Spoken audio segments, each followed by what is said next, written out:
तो हेलो दोस्तों, क्या हाल चाल। आई होप सभी बच्चे बहुत ही अच्छे होंगे, स्वस्थ होंगे।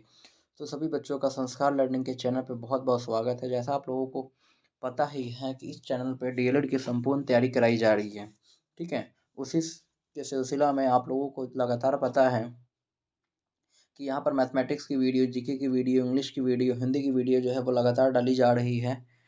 ठीक है, और आने वाले दिनों में जो है वो लाइव क्लासेस भी कराई जाएंगी। ठीक है, तो आज मैं आप लोगों का सौरभ सर साइंस के क्वेश्चंस जो है, महत्वपूर्ण क्वेश्चंस को लेकर जो है वो आ चुका हूँ। सभी बच्चे इस क्वेश्चंस को ध्यान से देखेंगे। ठीक है, एक बार ही पढ़ने की आवश्यकता है। ठीक है, एक बार ही पढ़ लें, एक बार ध्यान से। ठीक है, ताकि आप लोगों का एग्जाम में बेटर परफॉर्मेंस हो। तो चलिए स्टार्ट करते हैं। बायोलॉजी का कुछ इंपॉर्टेंट क्वेश्चन है, इसको ध्यानपूर्वक आप लोग देखेंगे। चलिए, 21 नंबर क्वेश्चन पिछले सेशंस में, पिछले साइंस की वीडियोज़ में हमने 20 तक देख लिया था। आज 21 नंबर से देखेंगे। पहला क्वेश्चन क्या है, हृदय की धड़कन को उत्तेजित करने वाला हार्मोन कौन सा है। तो बताना है आपको, जो हृदय का धड़कन होता है उसको कौन उत्तेजित करता है, कौन सा हार्मोन उत्तेजित करता है। थायरॉक्सिन, डोपामाइन, अगर हम तीसरे ऑप्शन की तरफ देखें, एस्ट्रोजन, या इनमें से कोई नहीं, क्या होगा। सभी बच्चे जो है वो कमेंट में उत्तर जरूर दिया करें कि जी सर ए होगा, बी होगा, सी होगा। ठीक है, कई बच्चे जो है इस प्रश्न का उत्तर जो है वो ए कह रहे होंगे, हाँ है ना, इनको पता होगा आंसर। जो बच्चे यहाँ पर ए कह रहे हैं, जो बच्चे भी यहाँ पर ऑप्शन ए पर टिक लगा रहे हैं, उन बच्चों का उत्तर बिल्कुल ठीक है। ठीक है, जो थायरॉक्सिन होता है ये क्या करता है, हमारे हृदय का जो धड़कन होता है, जो हमारा हार्ट बीट होता है, उसको क्या करता है, उत्तेजित करने का काम करता है। ठीक है, चलो आगे बढ़ते हैं। 22 नंबर क्वेश्चन सभी बच्चे बताएंगे। बहुत ही ईजी क्वेश्चन है लेकिन काफ़ी इंपॉर्टेंट है। इजी के साथ बड़ा इंपॉर्टेंट क्वेश्चन ये है। क्वेश्चन क्या है, हृदय की गतिविधि मापने वाला यंत्र क्या कहलाता है। आपको बताना है जो हृदय की गतिविधि होती है उसको कौन सा यंत्र मापता है। ईसीजी होगा, ईजी होगा, सिफगमो मैनोमीटर होगा, या ऑप्शन इनमें से कोई नहीं। बताइए जी जरा, सभी बच्चे कमेंट करके बताएंगे कि कौन सा ऑप्शन सही होगा, क्या आपको लगता है। तो सभी बच्चे जैसा पता है कि हृदय की जो गतिविधि होती है इसे इलेक्ट्रोकार्डियोग्राम से नापा जाता है, यानी कि ईसीजी से नापा जाता है। ठीक है जी, बहुत अच्छे। चलिए आगे बढ़ते हैं 23 नंबर क्वेश्चन की ओर। क्वेश्चन क्या पूछा जा रहा है, वेन्स हृदय किसके हृदय को कहा जाता है। जो वेन्स हृदय होता है वो किसके हृदय को कहा जाता है। मछली के हृदय को वेन्स हृदय कहा जाता है, पक्षियों के हृदय को वेन्स हृदय कहा जाएगा, या मनुष्य के हृदय को वेन्स हृदय कहा जाएगा, या बंदर के हृदय को वेन्स हृदय कहा जाएगा। किसके हृदय को कहा जाता है वेन्स हृदय, बताना है आपको। सभी बच्चे बताएंगे।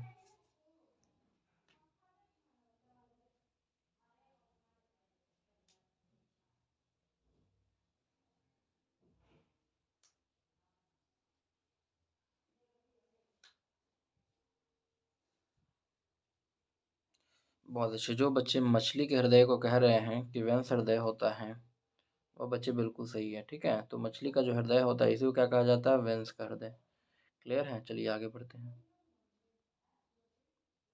चलिए बताइए, यहाँ पर अच्छा क्वेश्चन है काफ़ी, इसको थोड़ा सा मैं ठीक करता हूँ ताकि देख सकें आप।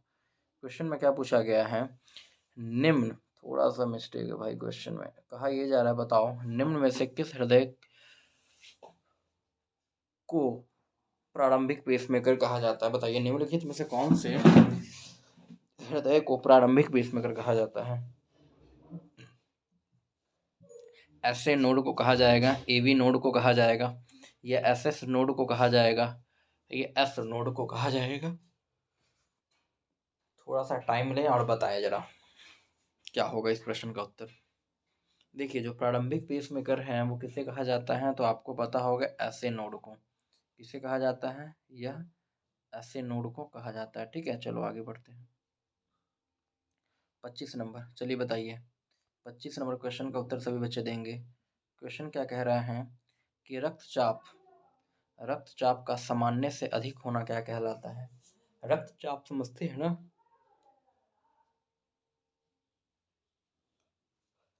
जिसे ब्लड प्रेशर कहा जाता है। जब वह ब्लड प्रेशर सामान्य नॉर्मल से अधिक हो जाता है तो उसे हम उस कंडीशन को क्या कहते हैं? हाइपरटेंशन कहेंगे, हाइपोटेंशन, या टैकीकार्डिया, बेडिकार्डिया, क्या होता है सर? कई बच्चे यहाँ पर कह रहे हैं ये होगा। बहुत अच्छे, ये ही होगा। ठीक है, तो इस बात को देखो, जितने भी रिस्पेक्टेड, वैसे तो डॉक्टर सभी ठीक होते हैं, लेकिन कुछ ज़्यादा पढ़े लिखे वाले डॉक्टर होंगे ना, तो वह हाई ब्लड प्रेशर या लो ब्लड प्रेशर का यूज़ नहीं करते हैं। ठीक है, वो हाइपरटेंशन या हाइपोटेंशन का यूज़ करते हैं। ठीक है, उनके जो वर्ड्स होते हैं वो थोड़े से डिफरेंट होते हैं एज़ कम्पेयर टू नॉर्मल भाषा में जो बोला जाता है। ठीक है, हम लोग तो जब ब्लड प्रेशर हाई हो जाएगा तो कहेंगे कि ब्लड प्रेशर बढ़ गया, यही कहेंगे ना। लेकिन डॉक्टर्स जो होते हैं, जो अच्छे वाले होते हैं, वैसे तो सभी अच्छे हैं, तो जो पढ़ लिख लेते हैं ज़्यादा, वो कहते हैं हाइपरटेंशन, हाइपोटेंशन। ठीक है, चलो आगे बढ़ते हैं। रक्तचाप का सामान्य से कम होना क्या कहलाता है? फिर वही बात कि बढ़ जाएगा तो हाइपरटेंशन, कम हो जाएगा तो हाइपो हाइपोटेंशन। ठीक है जी, चलिए बहुत अच्छी बात है, आगे बढ़ते हैं। 27 नंबर, बताओ हृदय का धड़कन, अब तो आ गया, हृदय का धड़कन अगर सामान्य से अधिक हो जाएगा तो क्या कहलाएगा? हृदय का जो धड़कन होता है, जो हार्ट बीट होता है, वो अधिक हो जाता है तो क्या कहलाता है? Hypertension, hypotension, tachycardia, bradycardia. अब ब्लड प्रेशर नहीं पूछ रहा मूर्खों, ठीक है, अब उसको मत समझ लीजिएगा कि ब्लड प्रेशर होगा। इसका क्या होगा, तो जब हृदय का धड़कन जो है वो सामान्य से अधिक हो जाता है तो उसे हम कहते हैं टैकीकार्डिया, उसे हम क्या कहते हैं? टैकीकार्डिया। ठीक है जी, चलिए आगे बढ़ते हैं। चलिए इस प्रश्न का सभी बच्चे उत्तर देंगे। हृदय का धड़कन का सामान्य से कम होना क्या कहलाता है? हृदय का जो धड़कन है वो अगर सामान्य से कम हो जाएगा तो क्या कहलाएगा? उसे हम क्या कहेंगे?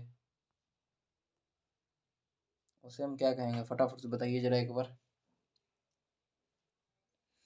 उसे हम कहेंगे सामान्य से कम होना बेडिकार्डिया कहता है। अगर हार्ट बीट बढ़ गया, हृदय का धड़कन बढ़ गया, सामान्य से अधिक हो गया, टैकीकार्डिया। अगर कम हो गया तो बेडिकार्डिया। हाइपरटेंशन, ब्लड प्रेशर बढ़ गया, हाइपोटेंशन, ब्लड प्रेशर घट गया। ठीक है, ये सब टेक्निकल वर्ड हैं, याद रखना है आप लोगों को। ठीक है, चलिए बताइए, अच्छा क्वेश्चन, इंपॉर्टेंट क्वेश्चन है ये।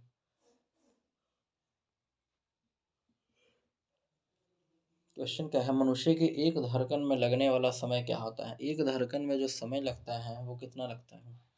1 सेकंड का, 0.1 सेकंड, 0.8 सेकंड, या 5 सेकंड, या 2 सेकंड, कितना समय लगेगा?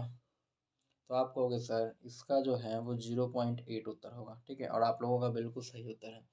एक धड़कन में क्या कितना समय लगेगा? 0.8 सेकंड। ठीक है जी, दिक्कत नहीं ना किसी को। चलो 30 नंबर क्वेश्चन की ओर बढ़ते हैं। क्वेश्चन क्या कह रहा है, जार्विक 7 क्या है? पेसमेकर है, कृत्रिम हृदय है, रॉकेट का नाम है, उपग्रह का नाम है? आपको पता होना चाहिए जो जार्विक 7 है वह होता क्या है एक्चुअली में।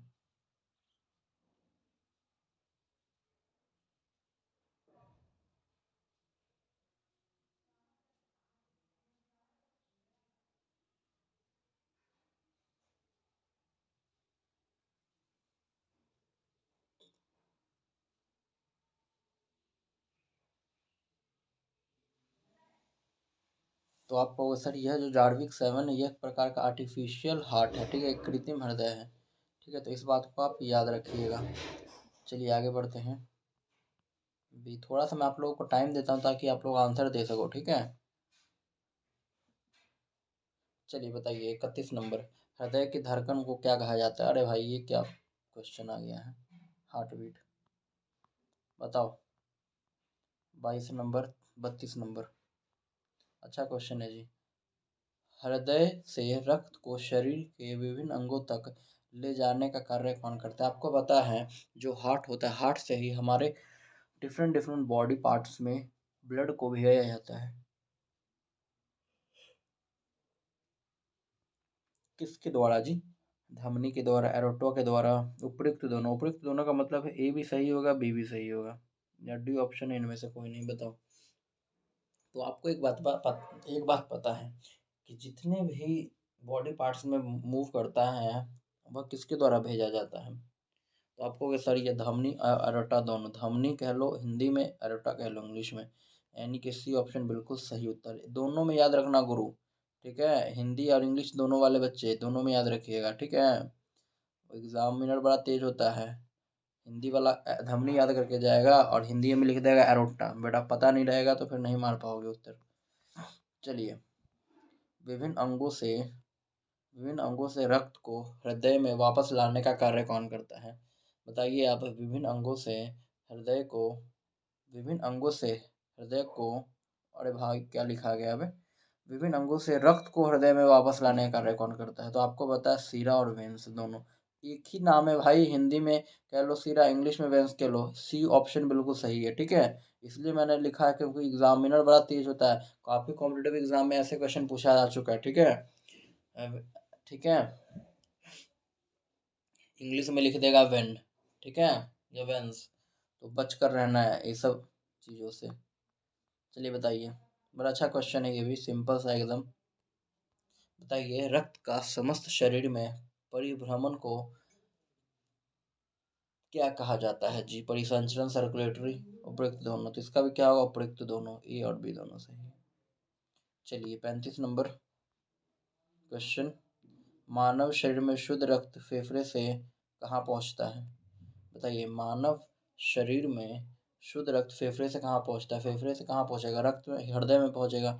अरे भैया, शुद्ध रक्त कहाँ पहुँचता है फेफड़े से? तो आपको होगा सर फेफड़े से हृदय में पहुँचता है, बी ऑप्शन सही है। चलो, बॉम्बे रक्त समूह को और किस नाम से जाना जाता है? जो बॉम्बे रक्त समूह है उसे हम टी रक्त एच सॉरी माफ करिएगा, एच रक्त समूह से जाना जाता है। किस रक्त समूह से जाना जाता है? एच रक्त समूह से जाना जाता है। बड़ा रेयर केस होता है यह, जो है मिलता नहीं है, ठीक है। चलो आगे बढ़ते हैं। RH एंटीजन से प्रभावित बच्चे की गर्भाशय में, ये आपके एग्जाम में क्वेश्चन, आपके एग्जाम में नहीं आया है लेकिन मोस्ट इंपॉर्टेंट क्वेश्चन है, मोस्ट इंपॉर्टेंट आ सकता है एग्जाम में, बहुत बहुत इंपॉर्टेंट है, ठीक है। अब तक जितने भी क्वेश्चंस पढ़ा है उसमें से सबसे ज़्यादा अगर कोई क्वेश्चन की संभावना है एग्जाम में आने की तो वो ये है। RH एंटीजन से प्रभावित बच्चों की गर्भाशय में या जन्म के तुरंत बाद मृत्यु हो जाना, इसे क्या कहते हैं? एरिथ्रोब्लास्टोसिस, फेटिलिसिस कहेंगे, हेपरिन कहेंगे, हेमोग्लोबिन, या इनमें से कोई नहीं जी। तो आप कहोगे सर इसका जो सही उत्तर होगा वो एरिथ्रोब्लास्टोसिस फेटिलिसिस होगा। ये क्या होता है, RH एंटीजन की वजह से जो बच्चे होते हैं ना, वो माँ के गर्भ में ही जो है उनकी मृत्यु हो जाती है, ठीक है। और इसकी जो कंडीशन होती है वो क्या होती है? इसकी कंडीशन जो है, अगर फादर जो है वो RH पॉजिटिव है और मदर जो है वो RH नेगेटिव है, ठीक है। अगर मदर का जो ब्लड ग्रुप है वो नेगेटिव है, ठीक है, और फादर का जो ब्लड ग्रुप है वो पॉजिटिव है, इस कंडीशन में एरिथ्रोब्लास्टोसिस हो जाता है, ठीक है। और जब ये हो जाएगा तो किसी भी कपल्स की जो है वो एक ही बच्चे हो पाते हैं, ठीक है। एक के बाद जो है वो 99% केसेस में, ठीक है, वो बच जाते हैं, ठीक है। अब तो साइंस काफ़ी डेवलप कर चुका है, ठीक है, अब तो ठीक ठाक हो जाता है, लेकिन अभी भी होते हैं कई कंडीशंस में कि अगर मदर का RH नेगेटिव है, फादर का RH पॉजिटिव है, तो इस कंडीशन में उस कपल्स के एक ही बच्चे हो पाते हैं, ठीक है, बाकी उनकी मृत्यु हो जाती है गर्भ में ही। चलो बताओ, मानव शरीर में RBC की अधिकता में से कौन सा रोग होता है? बताना है। मानव शरीर में जो RBC होता है, RBC की अधिकता से कौन सा रोग होता है? पॉलीसाइथीमिया से होगा, ल्यूकोपीनिया होगा, या एनीमिया होगा, इनमें से कोई नहीं। तो इसका जो सही उत्तर होगा पॉलीसाइथीमिया होगा, ठीक है। पॉलीसाइथीमिया जो है इसका सही उत्तर होगा, क्लियर है। ल्यूकोपीनिया जो है ना, यह क्यों होता है? WBC की जब कमी हो जाएगा तो ल्यूकोपीनिया होता है, ठीक है। अनीमिया जो है वो ब्लड का कमी हो जाएगा तब होता है अनीमिया। चलो चलिए बताइए, ब्लड का कमी या आरबीसी का कमी, दोनों से एनीमिया होता है, इस बात को याद रखना। मानव शरीर में आरबीसी की कमी से कौन सा रोग होता है? यह क्या होगा? उपयुक्त दोनों, रक्तलापता लापता या अनीमिया, दोनों को एक ही नाम से पुकारा जाता है। इंग्लिश में ये हुआ, हिंदी में ये हुआ, ठीक है। चलो 40वां नंबर क्वेश्चन, फटाफट से उत्तर दीजिए और ख़त्म करते हैं सेशन को। मानव शरीर में WBC की अधिकता से कौन सा रोग होता है? तो अधिक हो जाएगा तो क्या होगा सर? ल्यूकोमिया होगा। ल्यूकेमिया क्या होता है? एक ब्लड कैंसर होता है। ठीक है, BLOOD ब्लड कैंसर, CANCER। ठीक है, चलिए आज के लिए इतना ही रखते हैं। धन्यवाद, जय हिंद। मैं आशा करता हूँ सभी बच्चों को सेशन बहुत पसंद आया होगा। Thank you. सभी बच्चे इस चैनल को ज़्यादा से ज़्यादा प्यार दें, लाइक करें, सब्सक्राइब करें। ठीक है, धन्यवाद, जय हिंद, जय भारत सभी।